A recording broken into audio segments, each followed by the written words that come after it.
Hi, everyone. Thanks for joining us for this session, Making Generative AI and Enterprise Agents Work, Strategies for Success. My name is Anna. I'm an event planner for Reactor, joining you from Redmond, Washington. Before we start, I do have some quick housekeeping. Please take a moment to read our code of conduct. We seek to provide a respectful environment for both our audience and presenters.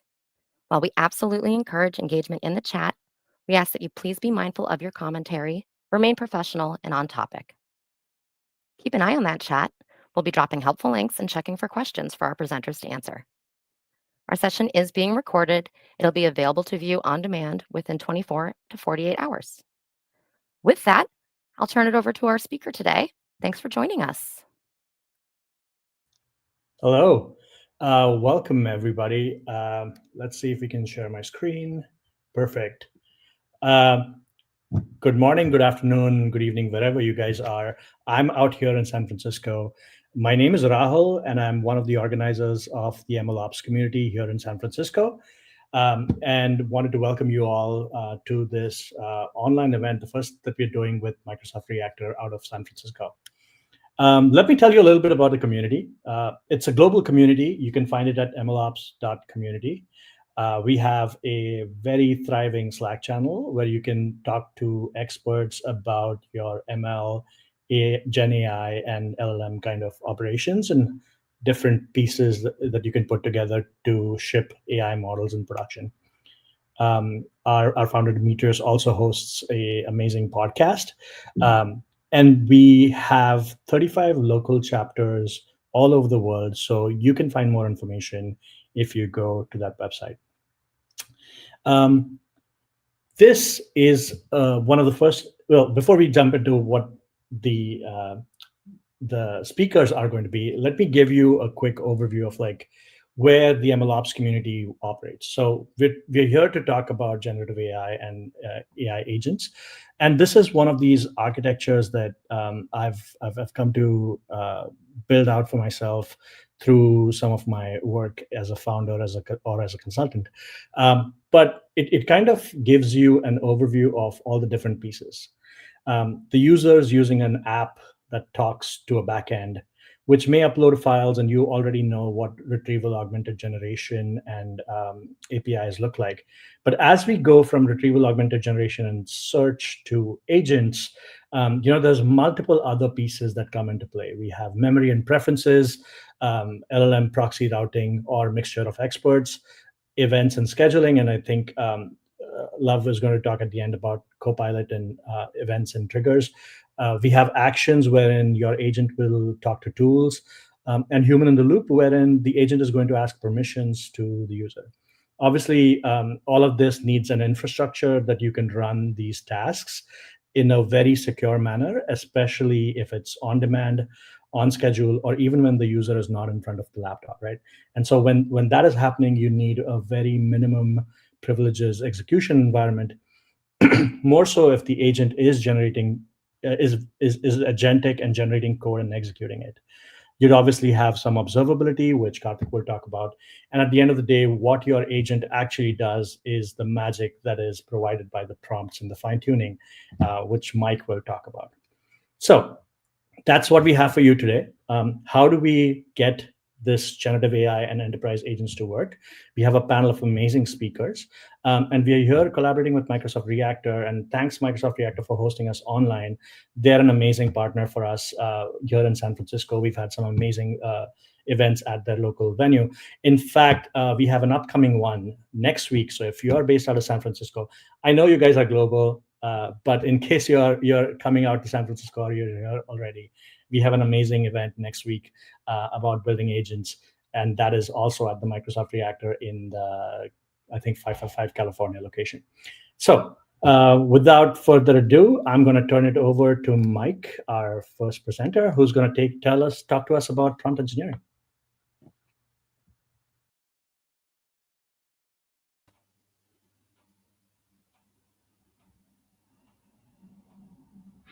Hey everyone! So I get to do the really fun one, which is prompt engineering. Or at least I find it really fun. And the reason why I find it really exciting as a topic is just that there's so much alpha to be gained from messing around with the prompt, and it's still something that people aren't doing enough of. I think because a lot of the people working in AI, building AI agents, come from the MLOps kind of background, and they're or they come from a traditional machine learning background, and it's really alien to like have to convince the model to do something for you and cajole it and then test how that works when it's done 1,000 10,000 times, etc. Right. So this is me. My background, actually, I come from a marketing background. Initially, I built a marketing agency, grew it to 50 people. We did a ton of A/B testing. We were a growth marketing agency, so we were running thousands of experiments across Facebook ads, Google ads, conversion rate optimization, everything you can think of.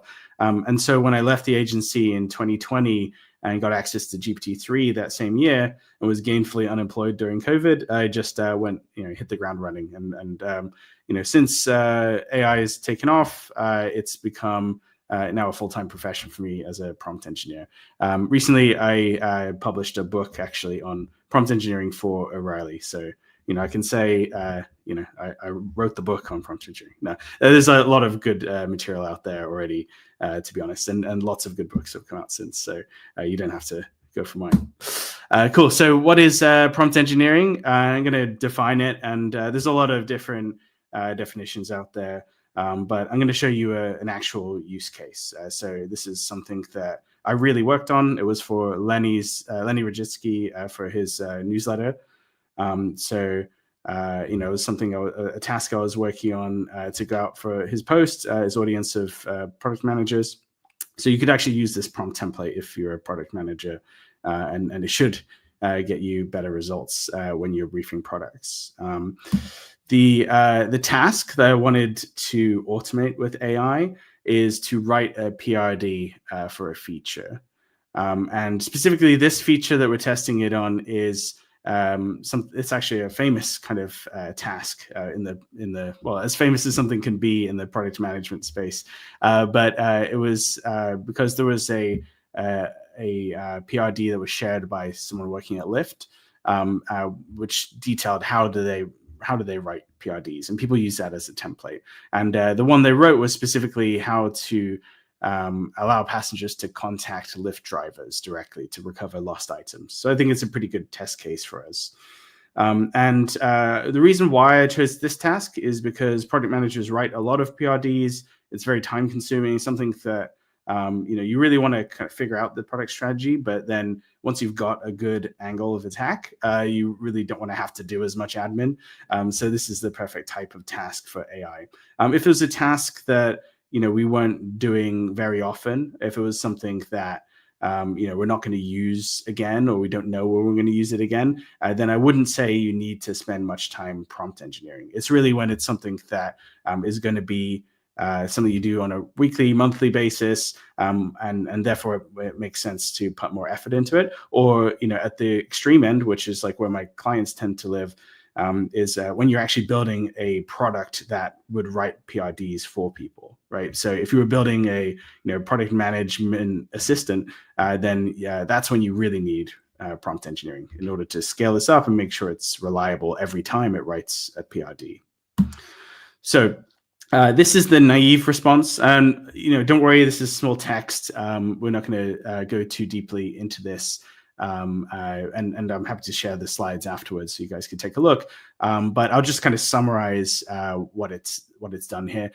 It's actually a pretty decent PRD, I would say, and that's maybe just because I've worked with a lot of terrible product managers, and I've been a terrible product manager in the past as well. But it's pretty decent. Like the formatting is good. It has clear sections, but there's just no spirit. There's no heart here. This is like a boring response. There's no creativity. It doesn't feel human. And when I ran an experiment with Lenny with his newsletter, we found that out of hundreds of votes, about 50 to 60% of people could tell that this was AI, right? So you don't want your boss to tell that your response is AI, because that means you've done something wrong. You're not using AI properly, and you haven't put much effort into how it's working. So this is, the response continues. It's quite long, and I'm just going to summarize some of the issues that we have with it here. So, like I said, it is well formatted. It's professional. Like, there's no swear words in there. There's no kind of spelling mistakes. AI is really great for that. It's also user centric. I think that ChatGPT is trained on the whole internet, right? So it is pretty good at understanding that you should be user centric, right? Like, it follows best practices. But there are three major issues that we want to work on. One is creativity. It doesn't really draw from experience, which is what you would hope to see from a real product manager. It doesn't make niche references or connections that maybe your competitor wouldn't have made. So there's no real edge to this feature. There's also no culture here, and I mean business culture, as in some companies do things differently. That you have, really, really brief PRDs. Other companies, it needs to be very corporate, and everything in between.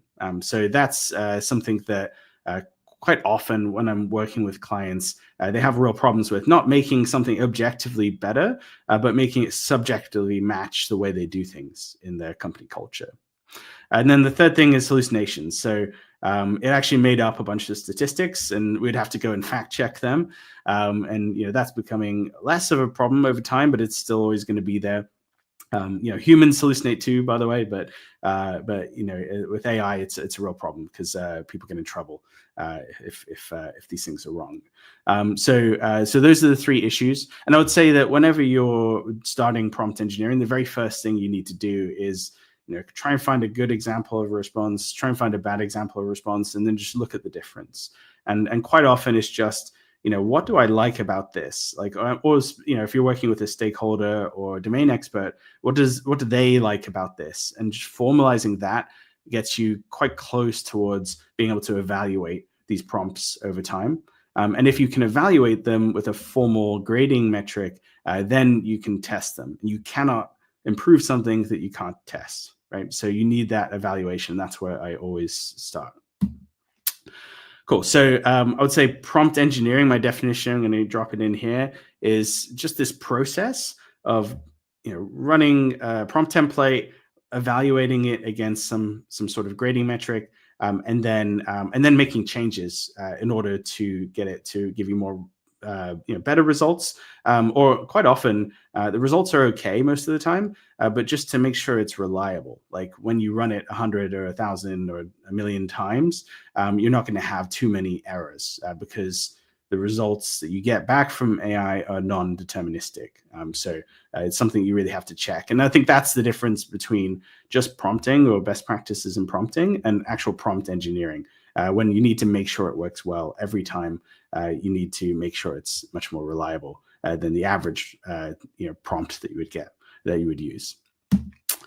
So I'm going to run through a specific way to improve this prompt, and we're going to give you the final prompt at the end.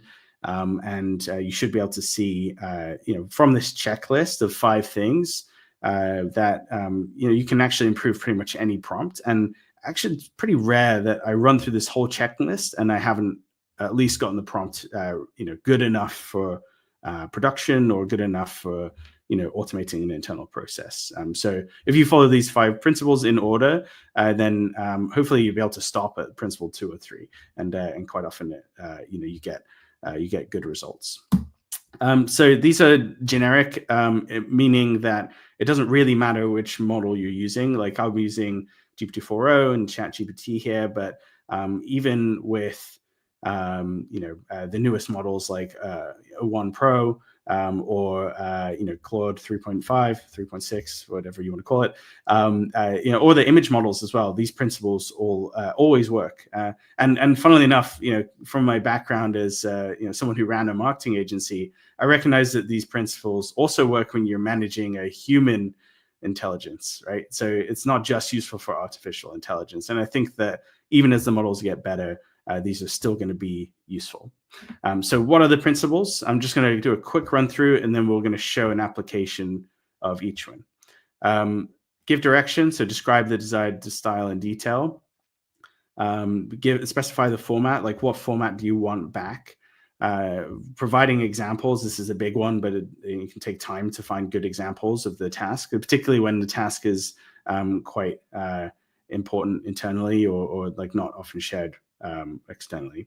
Then also evaluate the quality. So we talked about evaluation, we can formalize that. And then finally, dividing labor. So the fifth one is the very last one. It's what I do when nothing else has worked, which is to split up the task into multiple steps. And then you can run through this whole checklist again with each one of those steps. And the input from one step could be the output from the previous step. You can chain all those things together. Okay, cool. So those are the 5 principles, and you're just going to see them applied to this specific prompt. All right, so the first one is giving direction. Yeah, it actually makes a huge difference, right? I just took that same prompt, and the only thing I changed was I wanted it in the style of a Fortune 500 executive. So I said, give me a PRD for this task, but in the style of a Fortune 500 executive. And it sounds, role plays very well as a Fortune 500 executive. And, that's not how I would write internally in my company. But, for some companies, this matches the tone. You could obviously think of different ways to describe this type of tone. But then if you say in the style of Steve Jobs, which is, something that ChatGPT knows really well, because there's a lot of training data on the internet about Steve Jobs. It actually does a reasonable impression of him. Like, here's the deal. We're introducing a revolutionary feature within the Lyft app that lets passengers directly connect with their drivers, right? So I think it's like pretty decent. But it just goes to show how much of a big difference you can get just by making it role play as a different persona, or give it a description of a type of style.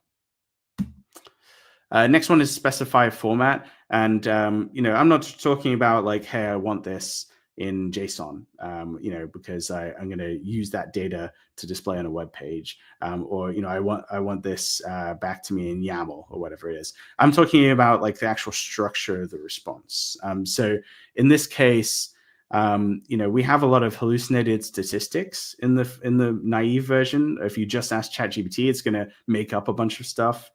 Here it said it's going to reduce support tickets by 30% within 6 months. We have no idea if that's realistic. So what I try and do is in the prompt, instead I've asked it to put these insert placeholders, right? So whenever it's going to write a statistic, instead I want it to put this insert placeholder, and then I can just Control F and then select, go through and like I will go and update those with my own reasonable assumptions, because I know more about the company than ChatGPT does. So therefore, I should be making those guesses, right? Providing examples. So here it's pretty simple, but I wrote a PRD for a new feature, right? And then I can put that in the same format that I want. And often, even with big tasks, you only really need to provide one example. It actually improves performance typically by about 40%. It really varies on the task, but the difference between no examples, 0 shot, and 1 example is massive. And then obviously, the more examples you can provide, the more it's going to zero in on your exact style and your exact format. Then evaluating quality. So what I'm doing here is I'm actually using AI to evaluate AI. So I'm using LLM as a judge as the technique. And I've specifically said, I want it to compare the responses. So I've got a human example, which I'll show you, the real one from Lyft. And then I've got the AI example, and I'm asking it which is better and why. And it's telling me, okay, A is better, and it's because it's well formatted, and includes the expected categories, it has a professional tone, etc. Right? So I'm using AI to grade the AI, and then this actually becomes a prompt that you can optimize separately as well. And finally, we're dividing labor. So maybe you're familiar with the idea of chain of thought. This is what like the O1 model from OpenAI is kind of doing naturally in the background. It's been kind of trained to do that. But for all the other models that don't have reasoning, just asking it to think first before before it writes the PRD will make a really big difference. So we have this thinking step, and then we have like the generation of the PRD, and then we have an evaluation step. And each one of those prompts themselves can be then put through this process. You can start A/B testing them, evaluating them specifically. Cool. So that's the optimized prompt, and there's a link in here. I'll share the notes afterwards. But it's just combining all 5 of those features, and then we're trying it on a new test case. In this case, we've made up a new task, which is allowing Airbnb hosts to offer guided virtual tours of the local area using drone footage, right? And this is the response that we get back. It's much cleaner. It's smaller. It's it uses the inserts. It comes back in the format that we wanted. It has the thinking first, and it's basically applied all of those different principles. And if we look, I think it's actually much more creative, by the way, because it comes up with some interesting ways to integrate VR and where to put like the different parts of the UX. But I'll leave you to judge that. But the thing here is really just thinking that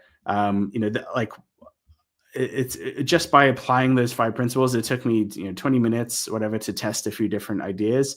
I got a much better PRD that much better fits how I actually work in my organization, and it might be different from how you work in your organization, but you can follow those same steps in order to optimize whatever prompt it is that you're using, whether that's in your own internal automation of your own tasks, or just improving your ChatGPT usage, or if you're building AI products, and you can take this to the logical conclusion.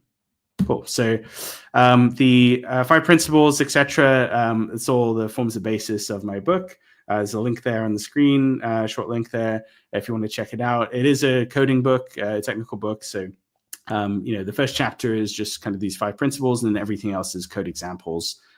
We do vector databases, everything. So take a look if you're interested. But yeah, I don't know if we have time for questions. Rahul, maybe you want to. So if you have a question, please type it in. We have maybe time for one. But while people type it in, I had one. So as prompts start getting longer and longer, right?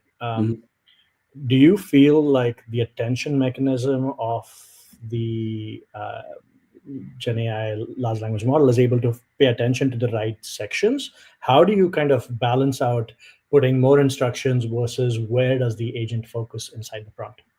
Yeah, great question. Because when O1 came out, like the reasoning model, everyone was like, "Oh, prompt engineering is dead because it can just kind of guess what you need." And recently, I saw a post someone was saying, actually, they spend half an hour per prompt writing each prompt for O1, and it's because giving it a lot more context about the way you're thinking about things gives it more to iterate through. So I would say that. Prompt engineering as defined by like, hey, we're going to add this one magic word to the end, and we have to like tell it we're going to kill someone unless it returns in this format. Like that's going away. Like that's kind of hogwash, right? But what is going to be more and more important? Maybe we don't call this prompt engineering in the future. Is just like giving it a ton of context, and I would say that yes, like some of that context gets lost. So if it's something is very, very important, you might want to separate that out into a separate step. But if you're just kind of doing a planning step with O1, which is how I use it, then I give it like a huge prompt, and I just babble. I just record on my phone, go for a walk, record like half an hour worth of stuff, just off the top of my head, and then I will like transcribe that and upload that as my prompt. Love it. Well, I don't think we have time for any more questions. I don't see any in the comments, but let's move on to our next speaker, Karthik. If Karthik is going to speak about observability, if you can take it away.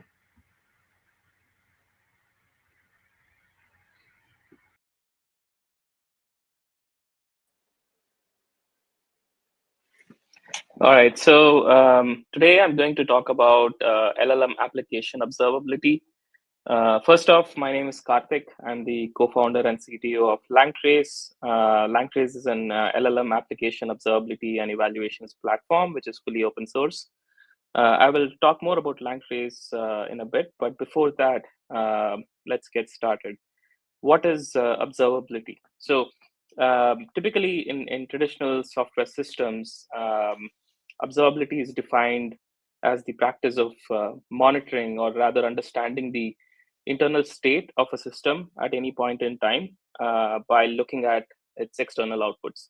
So three pillars of observability generally are metrics, logs, and traces. Metrics track like quantitative measures of system performance, like latency, throughput, error rates, and things like that.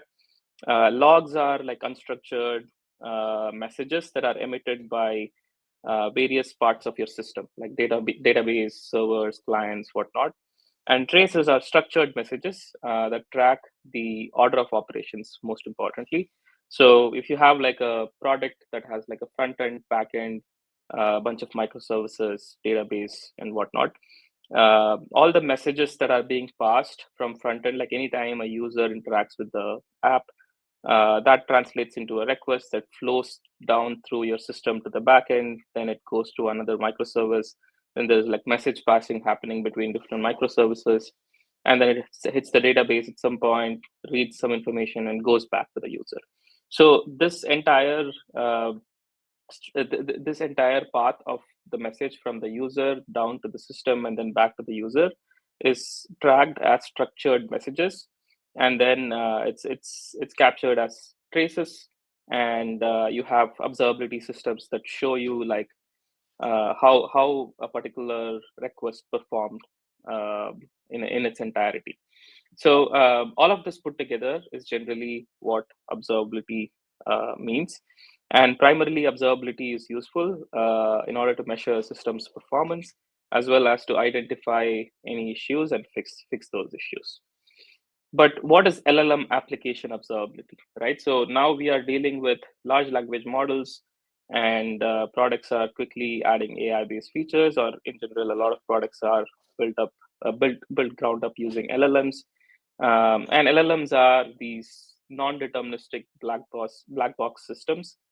And how is LLM application observability different from traditional observability, right? So in general, LLM application observability involves capturing, more importantly, whatever inputs that are going into the models and whatever outputs we are receiving from the models. In addition to that, it also involves recording things like token counts, because LLMs, like closed source LLMs, like the ones from OpenAI, they're expensive. So you want to make sure you stay on top of the cost. And the one way to measure cost is to see how much tokens are being used in your systems, and also things like model latencies, like time to first token and total time taken by the model to respond to a question. So these are some of the aspects that you generally observe or measure when it comes to LLM application observability. But before that, why do we need LLM application observability, right? So what is like, why is it that we need this new thing? So one of the major challenges with LLMs, with products that are being built with LLMs today, is guaranteeing accuracy. So in traditional systems, which are deterministic in nature, you exactly know when something goes wrong. It's either like the call to the database failed, or the system is overloaded. So you will exactly know why a specific thing failed, and when that specific thing fails, you know exactly what to go and fix. But in the case of products that are built using LLMs, the biggest challenge is guaranteeing accuracy. Mike just spoke about prompt engineering, right? So there are a lot of nuances and techniques that are involved in order to get the desired output from large language models. So applications built with LLMs, because they are non-deterministic in nature, it's very important to understand how your model is performing once you deploy it out to production, and identify areas where your application is underperforming. And it's more so like a process that you need to set up in order to in order to like improve the accuracy of your product that's built using LLMs. So a few examples that I can give you from the last couple of years since LLMs came about. Here on the top right, you see like airline held liable for giving bad advice to passengers. Like customer support chatbots is like a very common use case, and when things go wrong, it goes wrong really bad. On the bottom left, you see this one happened as well, like where a customer support chatbot in a car dealership was giving Chevys for like $1 each. On the bottom right, you see here a car dealership customer support chatbot. You just go ask it to write a Python code, and it starts writing a Python code. So these are some of the undesirable effects of building products using LLMs and not setting it up with observability and whatnot, not testing it enough to make sure you are getting the desired outputs out of them.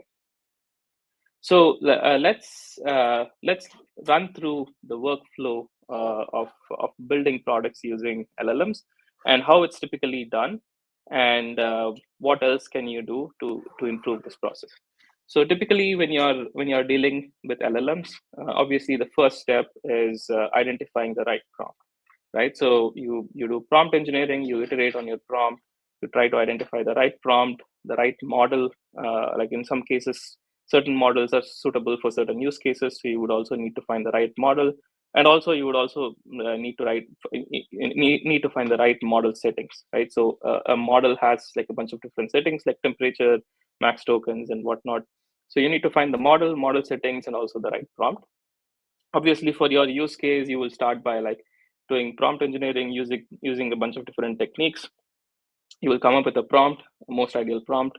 You will test it out for different scenarios, and then you will be like fairly confident that this is the prompt that I need to go out with, and you will deploy it to production. But instantly, what happens is like after you deploy it out to production, you have no idea whether, like in this case, for example, if you're building like a chatbot for customer support, how would you know whether your users are finding value out of it? Maybe previously you had like real people responding to customer support channels, but now you have AI.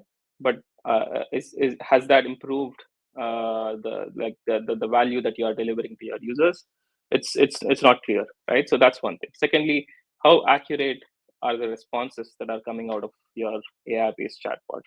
And thirdly, like how do you improve it, right? So these are like open questions. Without having systems around it, there's no way you would know. Like maybe a customer would call you and tell you that, hey, this is not working well. But in general, like there's no quantified measure of accuracy. There's no way to know whether your users are finding value out of it or not. And without knowing these two things, you don't know whether to improve it or stick to it. Or even if you know you need to improve it, you don't know what to improve. Is it the prompt? Is it the model? Or is it the model settings? Right. So this is where observability comes into the picture. So one of the things that you need to do as soon as you deploy an LLM-based application into production is to set it up for tracing. So you need to trace each and every LLM interaction, and not only just LLM interactions, but also if you are building like a RAG-based chatbot, you also need to trace the vector DB retrievals, and if you are iterating on prompts simultaneously, you also need to track the prompts that are being used for each and every interaction. Maybe you're doing A/B testing with two different prompts, right? So tracing all of these things will get you to a point where you exactly have all the data that you need to understand how your system is performing. So this is step number 2. Next, you need to get to a quantitative measure of accuracy. So accuracy can mean many different things for different applications. So in this case, for a customer support chatbot, accuracy is like how accurately the model is responding to whatever question the customer is asking, right? So one of the things that you would want to do in general is to look at all the traced interactions and manually evaluate, like look through each and every interaction. Obviously, it's not a scalable approach, but then like even if you have like 1,000 interactions, and even if you are able to like look at 100 of these responses and manually tag them as whether it's good or bad, you would generally understand what the baseline performance or the baseline accuracy look like, right? And not just that, beyond this, if let's say in this case the accuracy is at 60%, which means like 6 out of 10 responses are good, the remaining 4 of them are bad. At this stage, the natural thing that you would want to do is, okay, now you've identified for which of the 4 responses, like you would see some kind of patterns, like the failures that are happening for those 4 responses. You would realize maybe it's due to the prompt, or maybe it's due to the model. So the natural thing to do is go back and iterate on the prompt or change the model, and then deploy it again, right? But then, like, one thing that could happen, going back to the point that LLMs are non-deterministic systems, is like you might think that this is the prompt, you would go change the prompt, you would make it work for those 4 responses for which it was not working, but then you would realize that it stopped working for 2 or 3 responses that were initially good, right? So you want to hedge against regressions in this case. So for that, what you would want to do is, like, out of the 10 responses, if 6 of them are good, you need to make sure you take those 6 responses and store it somewhere. That ways, when you go iterate on your prompt or change up the model, you can run it against those 6 responses for which your current system is already working, and make sure that it continues to work, and it does not degrade the performance. So that ways you can hedge against the existing accuracy, and make sure the accuracy improves beyond this, right? So that's what curating a golden data set actually means.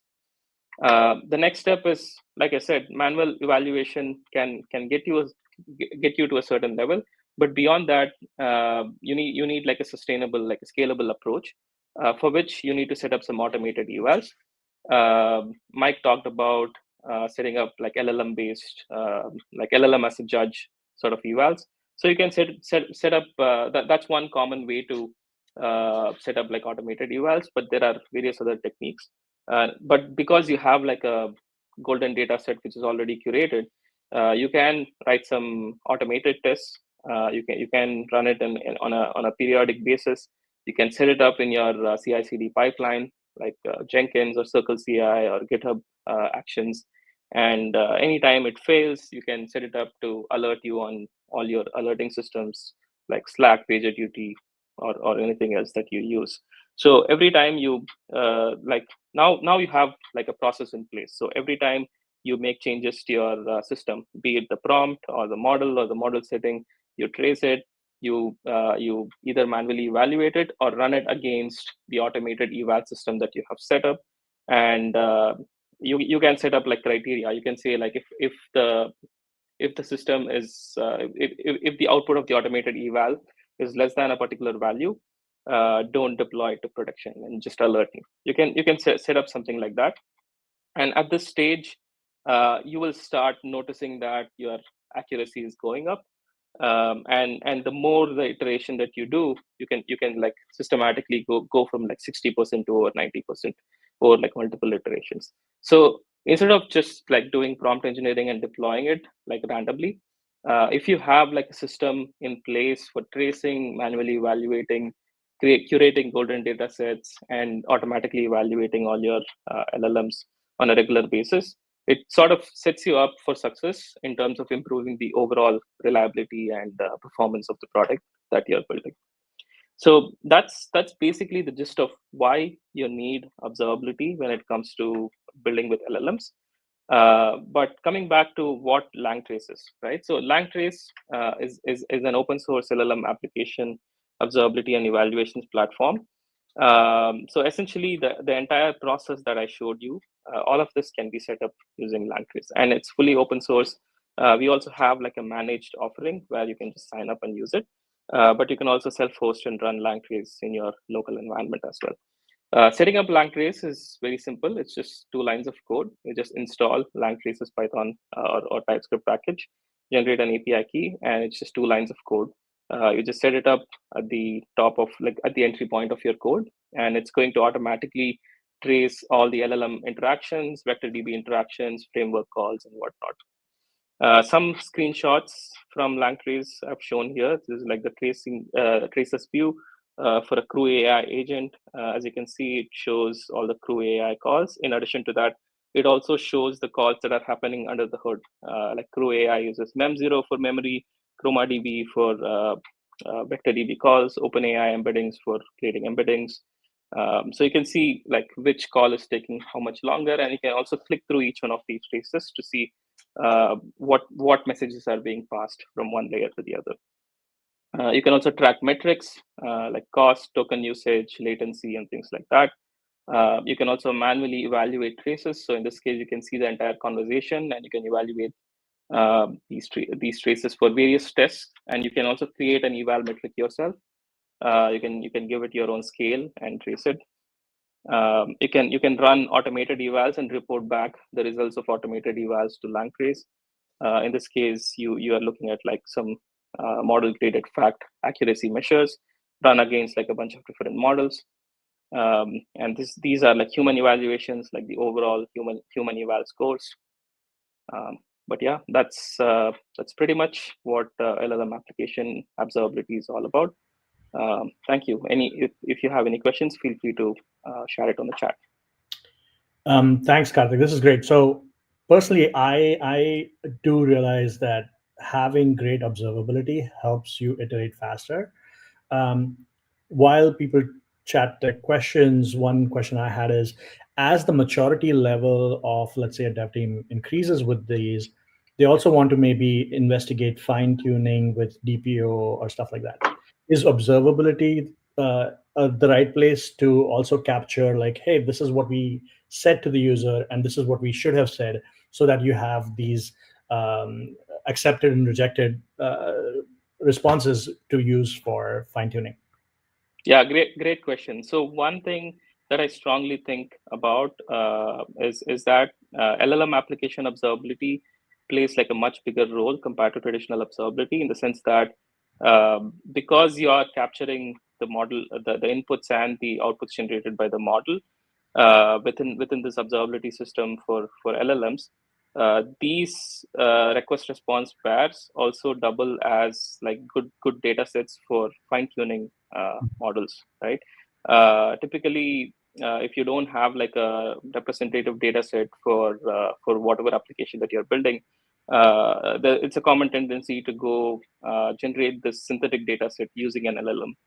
But instead, what you can do is, like, once you have your system running in production for a while, which is already set up with observability, you can use all the data captured by this observability system, which is way more representative of your system, tag them manually wherever it's needed, and use that data set for fine-tuning your model. That's going to give you much better performance compared to like a synthetic data set.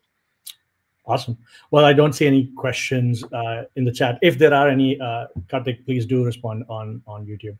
But with that, we have our next speaker, Love from Microsoft, who's going to be talking about putting this together and how agents work in the real world in Copilot with Microsoft 365 and beyond, and how users can set them up fairly quickly. So let's learn about that from Love. Thanks.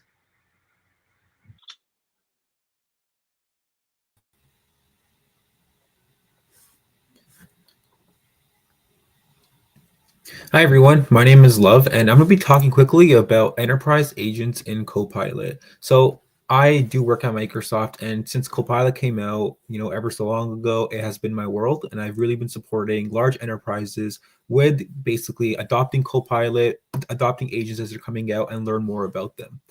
What we are seeing at an overall high level is that AI obviously has come to work. 75% of people are already using AI at work, of which 78% are actually bringing their own tools, their own AI tools to work. So, that could be their personal subscriptions, that could be other tools that they have access to that they, want to use on a separate laptop, whatever it may be. But what we have positioned at Microsoft is Copilot being that UI for AI. And, Copilot ends up being a personal assistant that is dedicated to every single employee at an organization. But then the second layer, as we've been talking about, is the agents piece. And so again, like mentioned, Copilot will be that personal assistant for everyone. Think about it as like your personal assistant where you can ask it to do very specific things and look for stuff within your emails, meetings, documents, etc. But then agents is going to be essentially the knowing all, AI powered system that can do actions, have triggers, work on behalf of employees, be autonomous, and things like that as well. I really want quickly showcase to you what are these agents, and there's really three main, I'm going to call it types between the spectrum of agents. It starts super simple from a retrieval perspective. You have an agent that is basically acting as a retrieval. It's basically finding information based off of the user's question from a data source. The second type of agent is a task-based agent. This is, for example, you have an automation behind it. It's repetitive, and so you want this agent to basically do this task over and over again for perpetuity, for a few weeks, whatever it may be. And then the last piece is the autonomous agent, where it's fairly to a degree, it's operating independently, and it's basically able to orchestrate other agents, call on other agents, learn, escalate, and do a lot more. And so we're getting into, I'm going to say, the era of the task and autonomous-based agents. What I want to quickly showcase to you as well is how easy it is to set up these agents. And so for that, I am going to actually bring up my my live environment with Microsoft, where essentially, this is me at Microsoft. So you can see this is my Copilot interface. It has the M365 right there. We see a couple of, prompts that's actually asking me to ask for. And this is, I'm going to call it, that personal assistant where it's asking me, hey, let's recap my day. Hey, create an image of something, or hey, who's one of my colleagues, right? The agents, as you can see, are on the side, and I have a bunch of them. I personally use agents quite a lot, and that's because I like to give them instructions. I like to make them very task-based and very specific so that I don't have to worry about grounding them on too many instructions. Like, for example, if I wanted to create a new agent, we're going to do that pretty much right now. If I were to take on a persona, I'm going to do a residential underwriter. And so I'm going to say, I want to create an agent that can help me with residential underwriting research. I'm trying to build this as, I'm going to say, real time as I can. So once it's going to do that, it's going to be able to essentially say, all right, got it. That's a bit of a name. How's underwriting assistant? I'm going to say, sounds good. I could have renamed it, said something else, but we'll keep it simple. And now it's going to basically start asking me some questions. What are some things that should be emphasized or avoided? And I could say, you know what? Always look through referenced material. Always show the latest information. If you can't find any information about the topic, tell me. And let's just say, you know what? And after every response, give me I'm going to call it a joke. Let's just go with a dad joke because I think those might be a little bit more funny. Give me a dad joke. So that's going to be a very specific instruction that I'm going to kind of give it. And so I will hit send. And so what you're noticing here is I'm creating this agent pretty much through natural language, absolutely no coding. And so if you were to think about your business user who, is non-technical, but can really benefit from an agent, this would be kind of a way to do that. And so it says, okay, instructions have been updated. It's going to do this, and it's going to provide a dad joke after every response. How do you want the assistant to talk? I'm going to say, I want it to be formal, concise, formal and detailed, because in residential underwriting, it's going to have to be detailed, of course, right? But remember, I always want a joke at the end. And so I'll hit send on that one more time. This, I'll stop it here. I can go back and forth and add a lot more instructions and, do a lot more with it. But I'm just going to say no further refinements, no further refinements.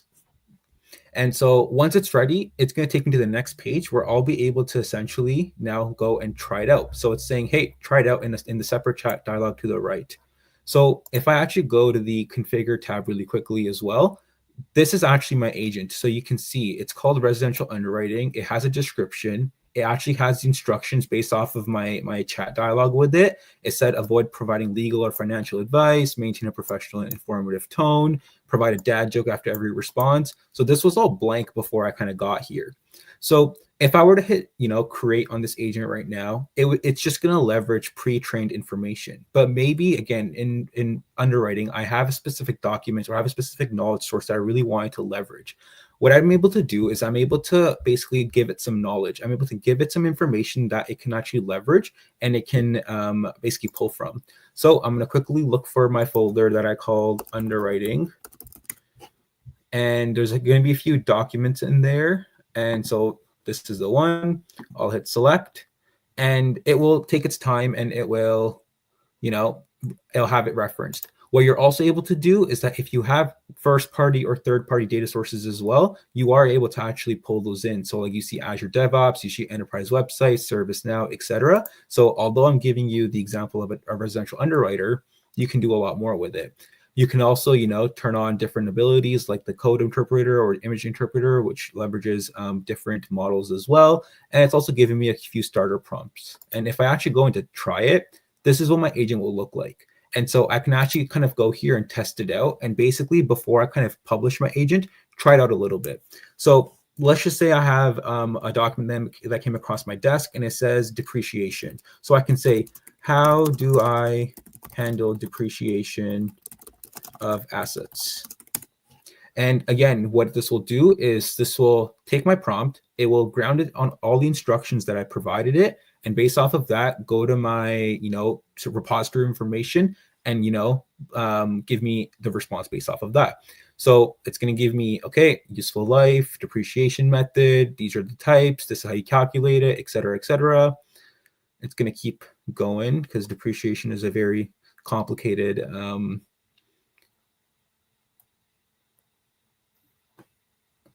all right, I'm just going to let it render out really quickly.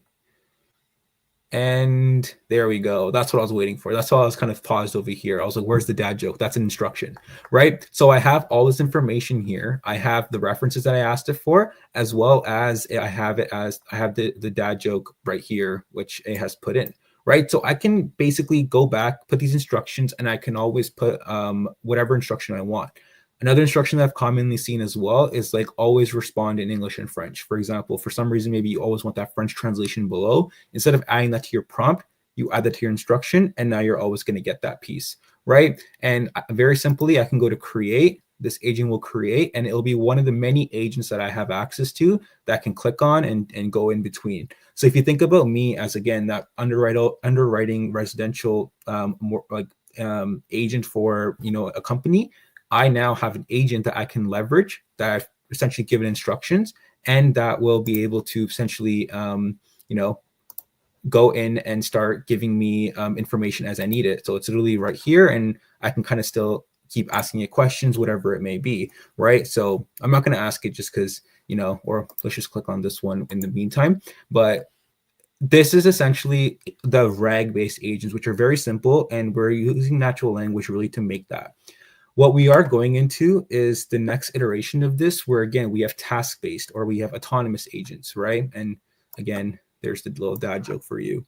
I'm going to bring back my deck really quickly. And right now, I was leveraging the first party documents that are sitting in SharePoint, but you can actually take this to the next level and start bringing in, like I said, some of the third parties, such as the Azure, the Jira, the Confluence, the ServiceNow, etc. And you can start basically having agents that are very specific and purpose-built.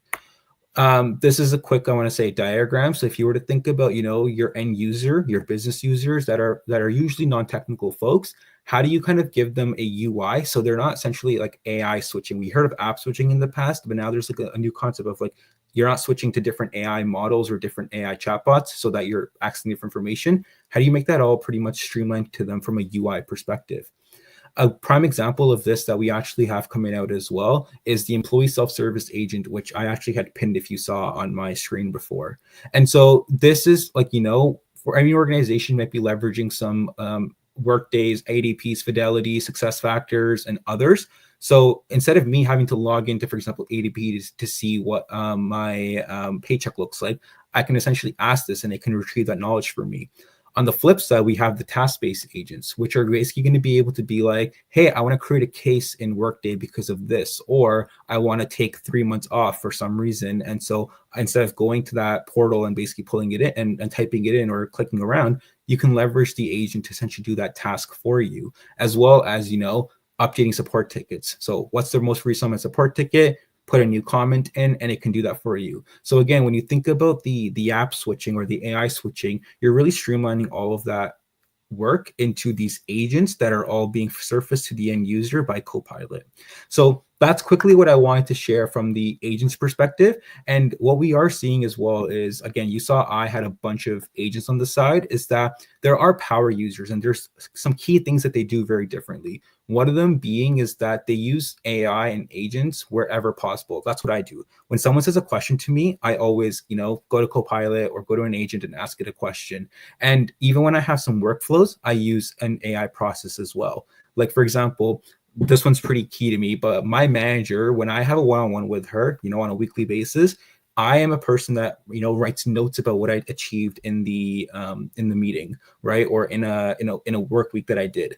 And so what I have is I have an agent that is pointed to a folder, and I basically have trained it to basically like say, hey, when I ask you, give me updates, I want you to look through this folder, this folder, this folder, put it to me in a table and give it to me like this. And so now when I go meet with a manager, it's kind of like one click. What's my update? And it does all the work for me and gives me that update because I have all my notes, my raw data there nicely, right? So there's a lot of different habits that we're building as we see Copilot and AI adoption increase within the organization. But hopefully you learn a little bit about, how agents can be very powerful for different scenarios. And happy to answer any questions. And that's it for me for now. Awesome. Thanks, Love. When I saw the demos from you guys back in, I want to say late summer, fallish, I was amazed, right? First of all, you can chat with a agent to create the prompt for the agent. That's great, and we saw that working today. There's a couple of questions in the comments I want to read out. Vivek asks, well, can we try Copilot Studio? Where can we try it? And then more on the logistics of can we attach documents in one location or multiple locations and things like that? Yeah, so definitely can attach multiple documents. So that agent that I build can have up to 20 knowledge sources. That doesn't mean 20 documents. If you had a folder that had folders within folders, as long as you attach that parent folder, that's one source. So a list of 20 is what we're able to do. I know there's another question in the chat about trying the trials as well. Copilot Studio is essentially what's backing this from a Copilot perspective as well. So you are able to go in and try it out over there. Great. And then Zahidul asks, what makes an agent versus a RAG? How do you differentiate between them? So what we were seeing before agents came through was that I would have to like front end my prompt with the instructions. Right now, what I'm able to do is put those instructions and keep those instructions there for the agent to fully remember. And any single prompt that I have, it leverages those instructions before it, gives me a response. I have another agent that doesn't have that dad jokes line in there, right? But what I'm able to do now is because I have that in this agent, it remembers that. And every single time I prompt it, it looks at the instructions, makes sure it's doing everything in the instructions, and then responds to me. So instead of having to copy paste those instructions and front load my prompt, as I would have to do beforehand, now you can do that with the agent. Perfect. I've also seen a lot of stuff from you guys about events and actions and triggers with all the amazing sources and tools that the agents can use. So excited to see what you guys build next. But thanks for sharing all this information. Anytime. Yeah. Perfect. And that brings us to a close, you guys. It's been great. I've been watching YouTube on my phone just to make sure everything's great. And I see a lot of people there already. One last time, we have a meetup next week in San Francisco. If you're local, please do come.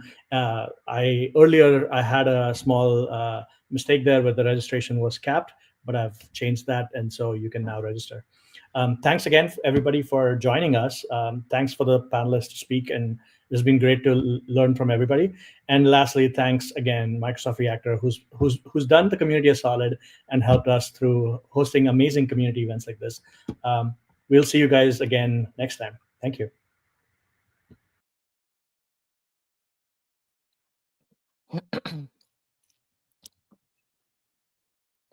Thank you all for joining, and thank you to our speakers. We're always looking to improve our sessions and your experience.